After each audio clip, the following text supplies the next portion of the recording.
akan sedikit menjelaskan tentang definisi partai politik.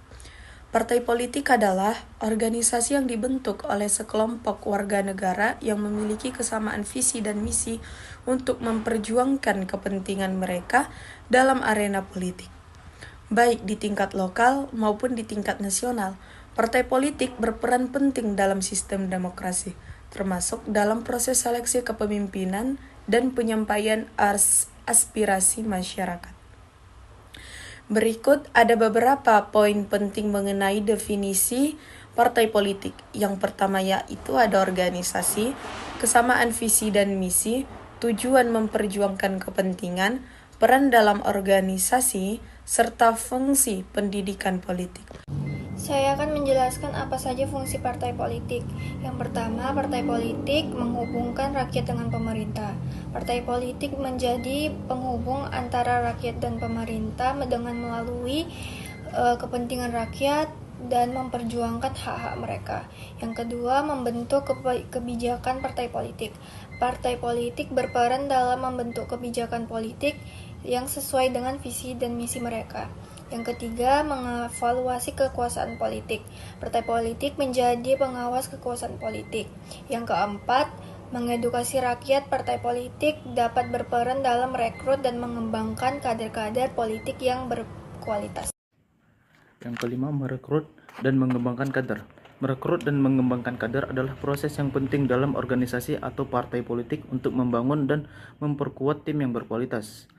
Merekrut kader adalah proses mencari atau memilih dan menerima individu yang potensial untuk bergabung dengan organisasi atau partai politik.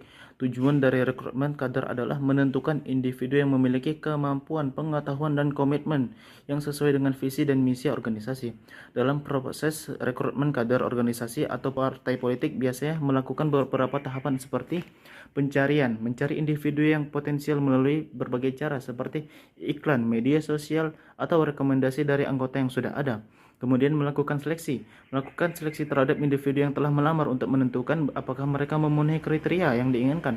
Kemudian melakukan pengujian untuk menentukan kemampuan dan komitmen individu yang telah lolos seleksi. Baru mengembangkan kader. Mengembangkan kader adalah proses membangun untuk meningkatkan kemampuan, pengetahuan, dan komitmen kader yang telah direkrut. Tujuan pengembangan kader adalah memastikan bahwa kader memiliki kemampuan yang diperlukan untuk menjalankan tugas dan tanggung jawab mereka dengan efektif. Dalam proses pengembangan kader, organisasi atau partai politik biasanya melakukan beberapa kegiatan seperti pelatihan, pembimbingan, dan pengalaman. Yang keenam, mengatur proses politik. Mengatur proses politik adalah kegiatan yang dilakukan oleh pemerintah, partai politik, atau organisasi yang mengelola dan mengarahkan proses politik dalam suatu negara atau masyarakat. Proses politik mencakup beberapa aspek seperti pengambilan keputusan, pembuatan kebijakan, pengelolaan kekuasaan, interaksi dengan masyarakat. Mengatur proses politik melibatkan beberapa kegiatan seperti perencanaan strategis, pengambilan keputusan, komunikasi efektif, pengelolaan konflik, dan evaluasi dan wawasan. Tujuan dari mengatur proses politik adalah untuk mencapai tujuan politik, membangun kepercayaan masyarakat, mengelola kekuasaan, meningkatkan kualitas hidup. Dalam mengatur proses politik perlu mempertimbangkan beberapa faktor seperti keterlibatan masyarakat, transparansi dalam pengambilan keputusan dalam pengelolaan kekuasaan. Baru akuntabilitas dalam kekuasaan dan wewenang. Kemudian keadilan dalam pengambilan keputusan dan pengelolaan kekuasaan. Baru yang ketujuh, mewakili kepentingan tertentu. Mewakili kepentingan tertentu dalam politik adalah kegiatan yang dilakukan oleh individu atau kelompok untuk memperjuangkan dan melindungi kepentingan tertentu dalam proses politik. Kepentingan ini dapat berupa kepentingan kelompok sosial seperti buruh, petani, dan atau masyarakat adat. Kemudian kepentingan ekonomi seperti kepentingan pengusaha, kepentingan pekerja atau konsumen. Kemudian kepentingan lingkungan mewakili seperti pelestarian alam, pengurangan polusi atau pengelolaan sumber daya alam. Baru kepentingan hak asasi manusia mewakili seperti ada kebebasan berpendapat, hak atas keadilan atau hak atas perlindungan dan diskriminasi. Dalam Mewakili kepentingan-kepentingan tertentu, individu atau kelompok dapat melakukan beberapa kegiatan seperti lobbying atau berusaha mempengaruhi kebijakan pemerintah atau keputusan politik lainnya untuk mendukung kepentingan-kepentingan tertentu. Baru advokasi, memperjuangkan kepentingan-kepentingan tertentu melalui kampanye, demonstrasi atau kegiatan lainnya. Kemudian pengawasan, mengawasi kebijakan pemerintah atau keputusan politik lainnya untuk memastikan bahwa kepentingan-kepentingan tertentu tidak diabaikan. Baru yang terakhir, partisipasi dalam proses politik. Berpartisipasi dalam proses politik seperti pemilihan umum untuk memperjuangkan kepentingan-kepentingan tertentu. Adapun klasifikasi partai politik dapat dibedakan menjadi beberapa aspek. Yang pertama itu ada partai kiri, sosialis atau komunis. Ideologi partai kiri ini memiliki ideologi yang berbasis pada prinsip kesetaraan sosial dan ekonomi. Adapun prinsip-prinsipnya, partai kiri ini seringkali memiliki prinsip seperti kesetaraan sosial dan ekonomi. Yang kedua ada keadilan sosial. Yang ketiga hak-hak pekerja.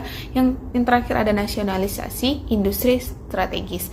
Tujuan dari partai kiri ini adalah bertujuan untuk menciptakan masyarakat yang lebih adil dan setara dengan mengurangi kesenjangan sosial dan ekonomi. Adapun contoh partai ini adalah partai komunis dan partai buruh. Lalu yang kedua ada partai kanan atau konservatif dan nasionalis. Ideologi dari partai kanan ini berbasis pada prinsip konservatisme dan nasionalisme. Prinsipnya itu ada yang pertama ada konservatisme, yang kedua ada nasionalisme, yang ketiga ada kebebasan individu, dan yang terakhir ada pasar bebas. Tujuan dari partai kanan ini adalah bertujuan untuk mempertahankan dan melestarikan tradisi dan nilai-nilai nasional serta mempromosikan kebebasan individu. Aspek yang ketiga adalah basis dukungan. Di dalam basis dukungan terdapat partai kelas atau mewakili kelas tertentu. Maksudnya adalah mewakili kepentingan kelompok atau kelas sosial tertentu, misalnya buruh atau petani. Contohnya adalah partai buruh yang fokus pada isu-isu pekerja. Yang kedua, partai pragmatis. Maksudnya adalah mewakili masyarakat luas, tidak fokus pada satu kelas sosial saja, melainkan berusaha menarik dengan berbagai lapisan masyarakat dengan isu-isu umum yang bersifat praktis. Yang keempat, berdasarkan kebijakan. Terdapat partai liberal yang mengedepankan kebebasan individu, ekonomi pasar bebas, dan intervensi pemerintah yang minimal dalam kehidupan masyarakat. Selanjutnya adalah partai sosialis, menekankan keadilan sosial, pemerataan kesejahteraan, dan mendukung campur tangan negara dalam ekonomi untuk mengurangi kesenjangan. Berikut penjelasan singkat tentang masing-masing partai politik yang ada di Indonesia. Yang pertama yaitu Partai Demokrasi Indonesia Perjuangan atau yang biasa disebut PDIP. PDIP adalah partai berideologi nasionalis yang merupakan kelanjutan dari Partai Demokrasi Indonesia atau PDI. Didirikan dan dipimpin oleh Megawati Soekarno Putri, yaitu anak dari presiden pertama kita, Insinyur Soekarno. Baik, ada partai yang kedua yaitu Partai Golongan Karya atau biasa kita sebut dengan Golkar. Golkar adalah partai yang awalnya bukan partai politik, melainkan golongan fungsional yang dibentuk pada masa Orde Baru untuk mendukung pemerintahan Soeharto. Kini Golkar bertransformasi menjadi partai politik dengan ideologi tengah atau moderat dan sering dianggap pragmatis dalam berkoalisi. Yang ketiga yaitu Partai Gerakan Indonesia Raya atau yang biasa kita sebut dengan Gerindra.